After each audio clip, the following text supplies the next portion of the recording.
And welcome back. I'm not sure where we are or what number we are. I should have been ticking on the list to see where we're at, but I'll figure it out before I upload them. But back to the story. So now I am out of Virginia and back in Florida, and by now it is 2016. No, yeah, 2016 or 15, I think. I came back into Florida around midpoint 2015. I had gone back to school for a little while, found out that wasn't really going to work for what I wanted to do. So I wound up leaving that, but I got a job and I was working um, at a beautiful company that I absolutely, like I said, hated the job, but I absolutely loved the people. And I didn't even understand why I hated the job so bad because I ain't really had no business working none of the jobs that I've done probably in the past 15 years or so. But you got to do what you got to do to find out what you're supposed to do, what you don't want to do, etc. It paid the bills, and the people that I worked for were phenomenal. I love them, love them, love them. To this day, I love those people. Best working environment I've ever had, hands down. Loved them. However, as I'm down in Sarasota at this point, once I got there, I realized I was lured in on a lie. None of the things that I was told were the situation or proposed to have be a business scenario. None of that materialized once I got there. Um, but I was at a point where I've always been that one, roll up your sleeves, dig in, make yourself useful. So I went to work trying to help get things on track financially. Couldn't figure out why I could never get ahead because I'm making more money or as much money as I've ever made in life. Because truthfully, I didn't, mm, considering tips and stuff I did when leaving Virginia did take a little money out of my pocket, but it should have helped because I was there with somebody else that was supposed to be covering bills. I should have been able to get on my feet. Did not happen, and I could not understand what was going on. And that rocked out for a while until I decided that I wanted to start my own business. Now, when he and I had been together romantically, I had wanted to start businesses with him in the past. That never happened. He said he was ready to do this thing before this last time when I came. That didn't happen. So I was just going to move forward. We were in a scenario. Now, okay, got to back up a little bit.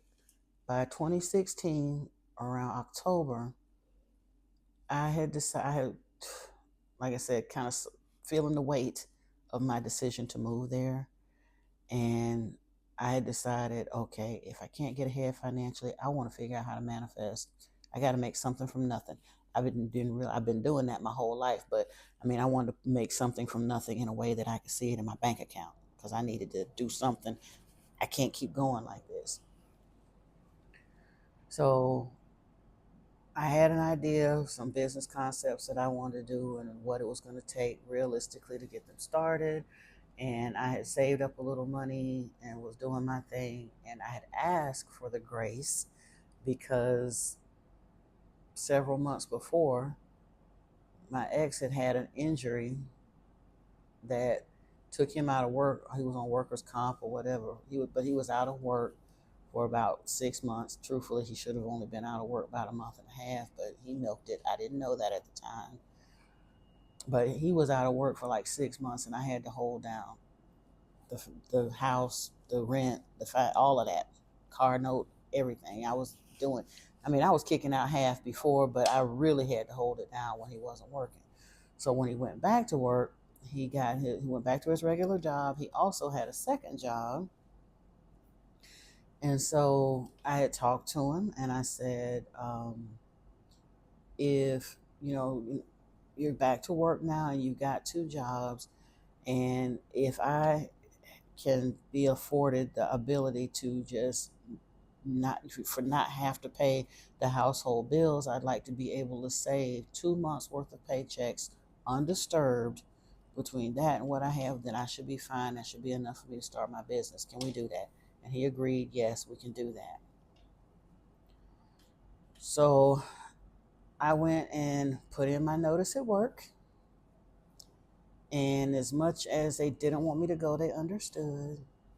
I even stayed and worked an extra week or so, or I think an extra week and a half past my 2 weeks, so that they could find, a suitable replacement for me. And it was a very small office. And they threw me a beautiful going away party. And I left the job to start my own business. And the day after did the going away party and I left my job, the day after my last day at work, my ex went to work, got mad at his coworker, cussed her out, and walked off of his job and put me right back in a bind. And I still thought, okay, it'll be okay. It'll be okay because he's doing whatever. But he wasn't really making very much money. But he still would have been okay, except for the fact I didn't know he was still gambling. And unfortunately, and again, I hate even admitting some of this because everybody else was first thing they say was, why were y'all commingling funds and you shouldn't have? I wasn't expressly commingling funds, but when it got down to the wire, yeah, I was, because he was used to putting me into a bind, saying, "Well, either you gonna pay it or we're gonna all be evicted," and my child is there. I just didn't know where the money was going. He seemed like it was some kind of banking error that he was going to get to the bottom of, but I never got an explanation for it.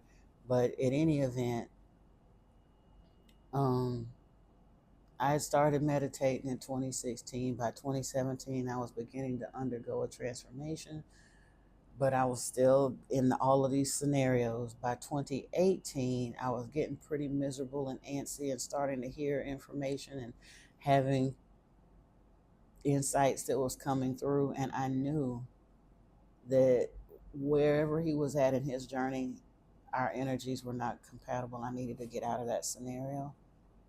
But again, I'm kind of there. And then in 2018, in October, I woke up one morning and again I left work. I left my job at the end of August, like the end of August, beginning of September of 2018. And still hadn't gotten things launched the way I wanted to, and now had begun having to pinch off because that's why I didn't get launched, because when he left his job, it kind of put me in a bind, and I'm like, okay, I'm gonna have to figure out another way. But in October, got up one morning and come to find out we were supposed to be going to pay the rent.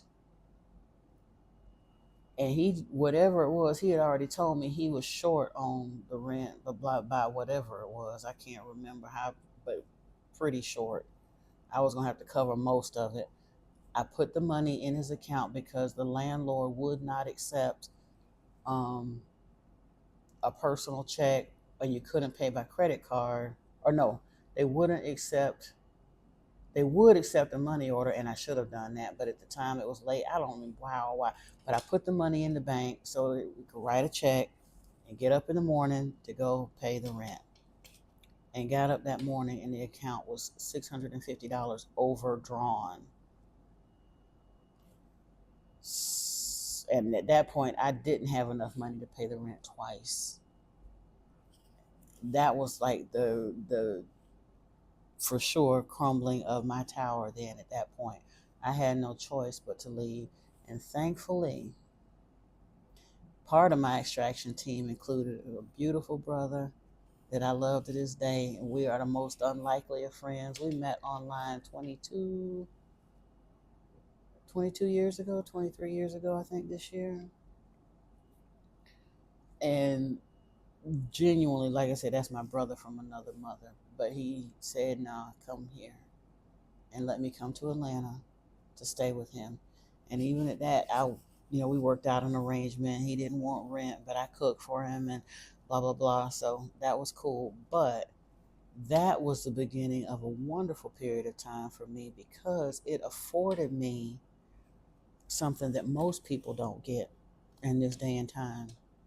And normally, by the world standards, it shouldn't have given it to me either, because every time the slats get kicked out from under me, I hurry up and try to jump up, get another job, do what I got to do, and jump back in to rebuild this semblance of a life. This time, I said no. I didn't realize I was saying no as firmly as I did. I was kind of just in shock. But what wound up happening was by me coming to Atlanta, I went into a full blown hermit mode. And I think I'm going to stop this one here because I do want to talk a little bit about some of the things that happened during that time period. I think we got maybe one more segment, but I will see you on the next one.